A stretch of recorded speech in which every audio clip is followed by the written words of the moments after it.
Hey everyone, it's Justine and welcome back to day 6 of the 12 Days of Christmas series.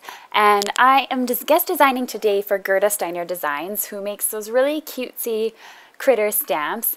And I'm going to be stamping a nice scene today. And so my goal of this series is for everyone to find a card that they love. So I'm trying to appeal to everyone throughout the days. So I hope you find something that you like, whether it's elegant or clean and simple or one layer or cutesy critters or anything like that. So I hope everyone will enjoy this design today. To get started, I'm going to be cutting out this frame, and I just die cut that just to sort of frame my scene. And I'm going to cut out from my masking tape here a nice little snowbank. This is similar to what I did in day 2 of the series. So this is going to be similar, just creating a night sky for a nice background scene. Now I'm just covering up the whole bottom with some masking tape so I can mask off a snowbank, and I'm going to get started by distressing the night sky. So to do the night sky, I'm going to be using 3 colors. I'm going to be using Chipped Sapphire, Blueprint Sketch, and Salty Ocean. I'm going to start off with my lightest color first and work my way in. I'm not too concerned about any sort of harsh lines that are coming right now because that Chipped Sapphire is quite dark. It'll cover up any of the mistakes that I do. I mentioned in yesterday's video that some juicy ink pads are different than others, so I have all of them recently re-inked, but you'll see this Chipped Sapphire went on really thick, so it might have a lot of ink in that ink pad. They always seem to come different, so sometimes it might take you a really long time to build up the color, and don't worry, that's completely normal. So I went from light to dark and then back from dark to light, and set that off to the side to dry because it was quite saturated at that point. Now it was time for me to build my scene. So I'm going to take off my masking paper, so now you can see I have that really pretty snowbank, and I'm going to grab my white gel pen and just do some dots along the night sky. Next up, I'm going to begin my stamping for my scene. Now I'm using the Up on the Housetop stamp from Justine Designs. Super cute and adorable. It comes with a lot of really fun images like Santa Claus and reindeer and sleigh and presents and things like that, and a lot of sentiments. When I'm building scenes, I really like to look for stamp sets that include sentiments as well as images, so I have everything in one package. So I'm going to ink these up with Memento ink because I'm going to be Copic coloring. And I'm going to stamp these on a piece of Neenah Solar White cardstock in 110 pound. Now I am using several different colors here. So starting off with the sleigh, I'm using N6 for my sleigh, and then for the actual sleigh itself, I'm using R14, R29, and R37. So I always start with my lightest color, work to the medium, then to the dark, and then I usually go back to the light, medium, and the dark again. It just makes everything blend really nicely. I'm not really going for perfection in my coloring on this card. Again, if you are creating lots of Christmas cards, that would be unrealistic to Copic color everything with perfect shading. So I am doing something that is just quick and easy, and it's my go-to method. I use G09 and R29 for the presents, and E55 and E13 and E33 for the sack. I just had to go in and touch up some areas where I went outside the lines.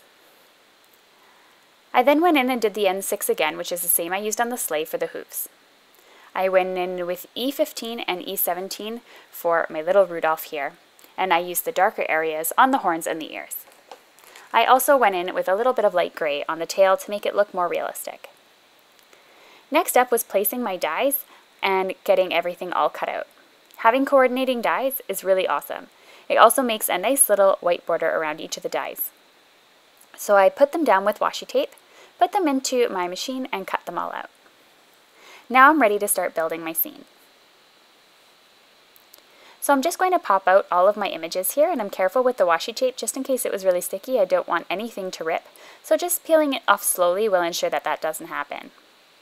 So I've got my pieces all together, as well as my night sky that I created, and all we need to do now is to just put everything together to build our scene.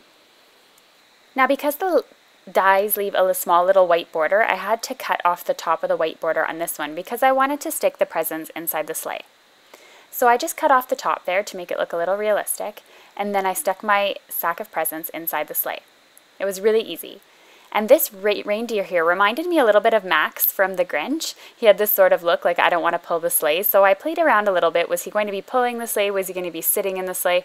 I wasn't too sure, so I rearranged until I was happy. Generally, I do that a lot with scenes. I leave everything unglued and I rearrange until I'm satisfied with the look.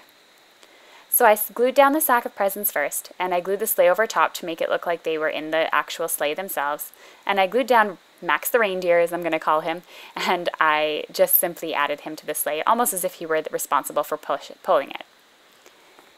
The last thing I needed to do was just add my card base and the frame. So the frame was cut out with the die that I used earlier, and I'm going to grab my card base, which measures 11 by 4¼ inches, and I'm going to stick on my scene onto the actual card, kind of in the middle here, but towards the top. I'm just going to add some liquid glue there. I like to use liquid glue when I'm doing placement because if you use a tape runner, once you stick it down, it's generally stuck on there and you won't be able to move it if it happens to be a little bit too far to the right or the left. At least with the liquid glue, you get a little bit more time to play. I could have left it like this. I think it looked good as well. But I got my big head in the way there, and I just added the frame around it to give it a nice little scallop frame. I added a little bit of 3D foam tape to the frame as well to make it pop. You could easily convert this into a shaker card as well. But because I did a shaker card on D4, I didn't want to repeat myself. I added a magnet onto my MISTI, and I'm going to use my MISTI to stamp. At this point, I've put far too much effort into my card to risk making a mistake in my stamping of my sentiment. The sentiment is from the same stamp set as the reindeer and the sleigh. I'm inking it up using Versamark ink, and then VersaFine ink rather, and then I stamped it twice using my MISTI because I can. And it also makes it more darker. I think it makes it look a little bit just more professional and better when the black is really shiny. So that's the end of today's card, I had thought. But then I decided a sleigh would kind of be shiny, so I wanted to add a little bit of my white gel pen to my sled to make it look like it had a little shine. If your white gel pen's not working, just color on your skin, and it generally works out really well. I really think that this added a lot of extra little dynamic to the sleigh itself. So that's the end now of today's card, and I hope you enjoyed my guest designing post for Gerda Steiner. Now what's really great is they're actually sponsoring the Sporty Santa set and dies today for a giveaway. So leave a comment on my blog and let me know what crafty item you're wanting for Christmas this year if you could have anything. Thanks so much for watching and see you tomorrow.